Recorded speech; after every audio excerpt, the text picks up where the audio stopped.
Hello everyone, happy Holi to all. चलिए आज हम एक नए इशू पर बात करते हैं।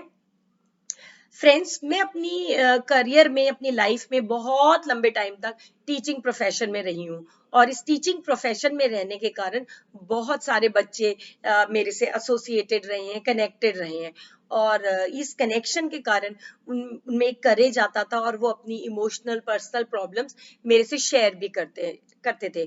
और मैं भी बीइंग अ गुड टीचर उनको बहुत अच्छे से गाइड करती, एडवाइस करती।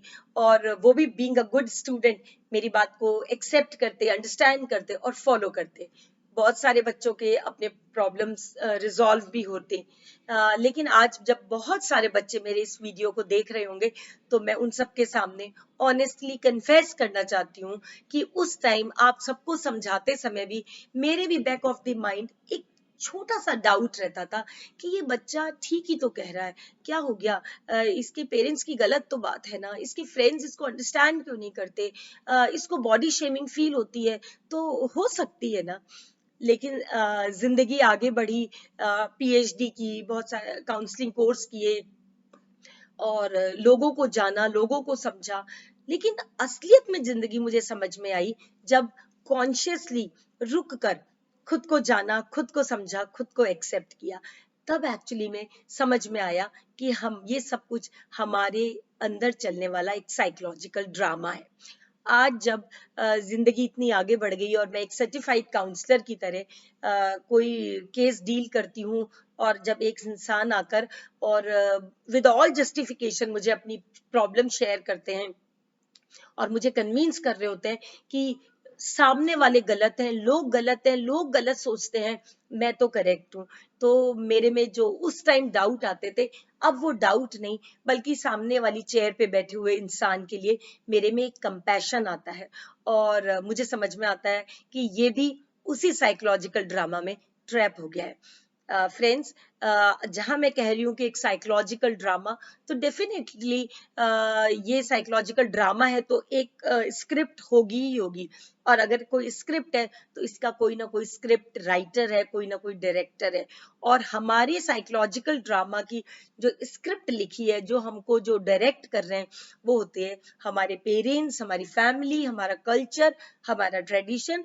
और हम उस स्क्रिप्ट को एक अच्छे एक्टर की तरह पूरी तरह से अपने अंदर जज्ब कर लेते हैं और हम बहुत ही डेडिकेटेड एक्टर की तरह उस रोल को जीने लग जाते हैं। और जीते जीते जीते हम ये भी भूल जाते हैं कि हम कौन हैं। तो और जब हम बहुत अच्छे से उस स्क्रिप्ट को जी रहे हैं तो भी हमारे अंदर एक एंगर, फ्रस्ट्रेशन, एक डोमिनेशन रहता है कि पावर सीकिंग रहते हैं हम लोग। तो आज हम इसी विषय पे बात करेंगे। फ्रेंड्स, बहुत साल पहले एक फिल्म आई थी, नाम था मर्द। और मर्द फिल्म का जो फेमस डायलॉग था वो था, जो कि हमारे सुपरस्टार श्री अमिताभ बच्चन जी ने बोला था, कि जो मर्द होता है उसके दर्द नहीं होता। बहुत क्लैपिंग हुई हॉल में, विस्लिंग हुई और सबने कहा वाह क्या डायलॉग मारा है कि जो मर्द होता है उसके दर्द नहीं होता। चूंकि बच्चों को यही समझाया गया, बॉयज को, तो उनको एक एंडोर्समेंट और मिल गया कि हाँ, हम बॉयज हैं, हमें कोई दर्द नहीं होता, हमें तो स्ट्रांग रहना है, हमें टफ रहना है। लेकिन जब हम बड़े हुए, हमने इस चीजों को समझा, साइकोलॉजिकल ड्रामास को समझा, तो मुझे समझ में आया कि इस दुनिया में जब बच्चा आता है, चाहे वो गर्ल चाइल्ड हो चाहे बॉय चाइल्ड हो, दोनों रोते हैं। अगर नहीं रोते तो डॉक्टर थपकी देके उनको रुलाते हैं, ताकि अ, अंदर कहीं भी कोई ऑब्स्टिकल हो वो क्लियर हो जाए, ब्रीदिंग नॉर्मल हो जाए और सब जगह ऑक्सीजन जाए, ब्रेन में भी ऑक्सीजन जाए। लेकिन ये रोना जो कि हम हमारे लिए सही था, जिसने कि घर में सबको खुशी दी थी कि हाँ बच्चा, रोने से पता चलता है कि हम इस दुनिया में आए हैं। और जब हम थोड़े से बड़े होते हैं, हम फैमिली के बीच में रहते हैं, हम पेरेंट्स के बीच में रहते हैं, तो हमारे इसी रोने को गलत बताया जाता है। लेकिन ये स्क्रिप्ट यहाँ ट्विस्ट लेती है। क्या अंतर आता है? लड़कियों के लिए रोना अलाउड होता है, लेकिन बॉयज के लिए यू कैन नॉट क्राई, क्योंकि तुम बॉय हो, तुम्हें रोना नहीं है, तुम्हें ब्रेव होना है, तुम्हें टफ होना चाहिए, तुम्हें डर नहीं होना चाहिए। क्यों? अगर उस टाइम रोना नॉर्मल था तो आज रोने के लिए अलग अलग स्क्रिप्ट क्यों हो गई, अलग अलग के लिए अलग अलग स्क्रिप्ट। और आज हम इस बॉयज को दी गई इसी स्क्रिप्ट पे बात करेंगे। अपने मैंने पिछले एक वीडियो में बताया था कि हम में दो तरह की एनर्जीज होती हैं, feminine energy and masculine energy. और हर इंसान में, चाहे वो बॉय हो चाहे गर्ल हो, उसका बैलेंस होना चाहिए। लेकिन हमें इस बैलेंस को बिगाड़ दिया जाता है उस स्क्रिप्ट के द्वारा।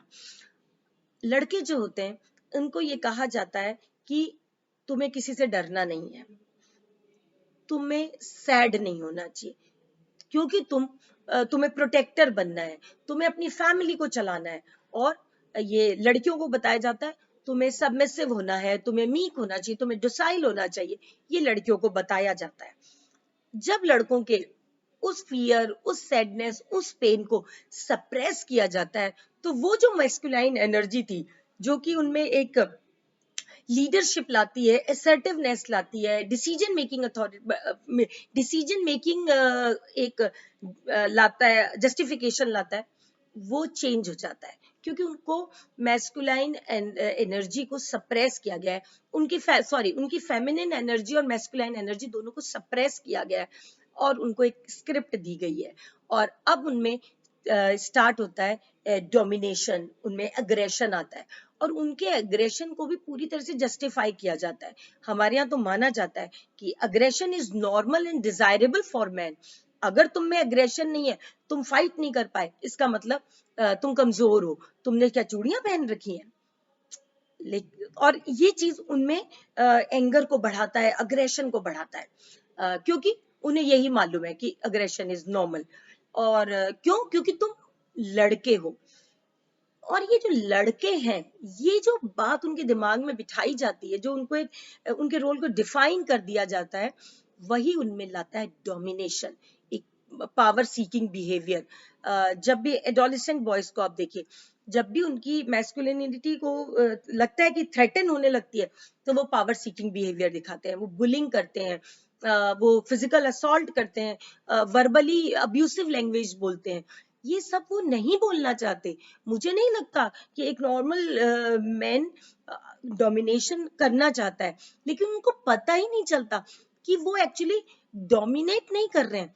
वो अपनी मैस्कुलिनिटी को जो थ्रेटन मिल रहा है, वो जो उनकी सोच में है, उससे डर जाते हैं और वो सोचते हैं सामने वाला मुझे डोमिनेट करे, उसके पहले मैं उस पे डोमिनेट कर लूं उसको। और इस डोमिनेशन को हमारी फैमिलीज में भी जस्टिफाई किया जाता है। यही वो अपनी मदर के साथ करता है, अपने पीयर ग्रुप में करता है, यही वो अपने वाइफ के साथ करता है, और यही वो अपने बच्चों के साथ करता है। और लेगेसी में वही वो बच्चा सीखता है और यही आगे ट्रांसफर होता है। और इसी तरह से लेगेसी में ये स्क्रिप्ट चलती रहती है। तो एक तो हो गया अग्रेशन। दूसरा इनको ये बताया जाता है कि मैन शुड बी अनइमोशनल, आप एक मशीन की तरह होने चाहिए। आपको बिल्कुल अपनी किसी प्रॉब्लम को, अपने इमोशन को एक्सप्रेस नहीं करना चाहिए, शेयर नहीं करना चाहिए। क्योंकि अगर आपने प्रॉब्लम शेयर करी तो मतलब आप वीक हो, और बीइंग अ मैन आप वीक नहीं हो सकते, यू शुड बी टफ। तो मैं एक जानती हूँ, एक मेल है, वो कहते हैं मैं अपनी फैमिली में अपनी वाइफ को कभी अपनी प्रॉब्लम नहीं बताता, क्योंकि मैं नहीं चाहता कि वो मेरी प्रॉब्लम को जाने, और वो कैसे हैंडल कर पाएंगी।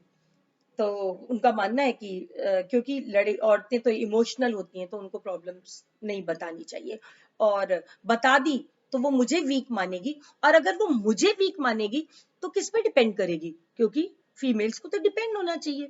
उनमें उनको मतलब कह दिया जाता है कि आपको अनकंडीशनली टफ होना चाहिए, आप में अग्रेशन होना ही चाहिए, आप में और ये जो अनकंडीशनल टफनेस उनको सिखाई जाती है, यही उनमें अग्रेशन और एंगर की तरह मैनिफेस्ट होती है। एक चीज उनको कहा जाता है कि अगर आपने कोई गोल ले लिया है, बना लिया है, तो you have to achieve this. Victory is your right, victory is your duty. आपको जीतना ही है, आप फेल नहीं हो सकते, क्योंकि आप कमजोर नहीं हो। तो इस तरह के बहुत सारे शुड्स और शुड नॉट हमको के साथ हमको ब्रॉटअप किया जाता है, और यही कहलाती है स्क्रिप्ट। जब भी लड़कों की मैस्कुलिनिटी उनको फील होता है कि थ्रेटन हो रही है, तो वो एंगर में आ जाते हैं। तो आज मैं अपने जो सभी मेरे साथी हैं, मैं उनको कहना चाहूंगी कि प्लीज आप अपने फियर्स को, अपने सैडनेस को, अपने पेन को हमारे साथ शेयर कर सकते हैं। हम फीमेल्स फियर्स को, सैडनेस को समझते हैं, अंडरस्टैंड करते हैं, फील करते हैं, और हम आपके साथ एम्पैथाइज कर सकते हैं, क्योंकि हमें तो ये राइट मिला हुआ है कि हम वीक हो सकते हैं। तो हम मानते हैं कि हाँ, अगर हम वीक हो सकते हैं तो कोई भी वीक हो सकता है। अगर हमारे आंसू आ सकते हैं तो सामने वाले के भी आंसू आ सकते हैं। तो आप लोग अपना ये जो पेन है, ये जो सैडनेस है, उसको शेयर कीजिए। और आज होली है, तो मैंने सोचा कि क्यों ना होली पर हम ये जाने कि ये जो हमारे अंदर के इमोशंस हैं, ये इन बहुत अलग अलग कलर्स की तरह हैं, जिनको जीना, एक्सेप्ट करना और आगे बढ़ना जरूरी है। कोई भी चीज को रोक देने से, सप्रेस कर देने से वो चीज खत्म नहीं होती। और हमारे यहाँ पे हमारे जो मेल काउंटर पार्ट्स हैं, उनमें हमेशा उनको एक सप्रेशन दिया जाता है। लड़कियों का तो अलग तरह के सप्रेशन है, लेकिन बॉयज के साथ भी बहुत सारे सप्रेशन है। अब देखिए ना, आजकल क्या चेंज आया। पहले ये माना गया कि लड़कियां ही सप्रेस्ड हैं, और फिर उस सप्रेस किया गया उनको, और ये सप्रेशन ने भी उनमें एंगर ला दिया बॉयज में, क्योंकि वो मानने लग गए कि लड़कियां होती ही डोमिनेट करने के लिए हैं। आप भी खुश नहीं होते हैं इस बात से। तो हमको अपने अंदर के इमोशंस को जीना है। होली है, मुझे लगता है होली यही बताने आई है कि हमारे अंदर डिफरेंट कलर्स के इमोशंस हैं, जिनको आज हमें शेयर करना है, और उनका एक्सप्रेशन करना है। क्योंकि मुझे लगता है मेस्कुलाइन होने के लिए जो ब्रेवनेस की बात की जाती है, वो सबसे बड़ी ब्रेवनेस होती है अपने इमोशंस को एक्सप्रेस कर देना। तो आप अपने इमोशंस को एक्सप्रेस कीजिए, हम अंडरस्टैंड करेंगे। हमारा शोल्डर भी आपके लिए है। तो और ये कलर्स ही हैं इमोशंस, इनको जीना चाहिए। और अब मैं यही कहूंगी, इन रंगों के त्योहार में ओरिजिनल हो जाइए, मौलिक हो जाइए, आप वो हो जाइए जो आप हैं। उस स्क्रिप्ट को रिजेक्ट कर दीजिए जो सोसाइटी ने आपको बताई है। तो सबको मेरी तरफ से happy Holi, happy Holi to all, happy Holi to Seema. तो और अब मैं एक चीज और कहूंगी कि मैं एक सर्टिफाइड काउंसलर हूँ। तो आपको इस तरह के कोई भी इशू हो, मेंटल हेल्थ इशू हो, कुछ सप्रेशंस हो, तो आप इन विषयों पे मेरे से बात कर सकते हैं, कांटेक्ट कर सकते हैं। तो और एक बार फिर होली पर बस यही है कि अपने उन सप्रेस्ड इमोशंस को खुलने दीजिए, खिलने दीजिए, एक्सप्रेस होने दीजिए, मौलिक हो जाइए, ओरिजिनल हो जाइए, और वो हो जाइए जो आप हैं। प्लीज मान लीजिए, मर्द को दर्द हो सकता है, ये गलत सिखाया गया है। उस स्क्रिप्ट को आज होली पे हम रिजेक्ट करते हैं। Happy Holi, happy Holi to all. Thank you so much.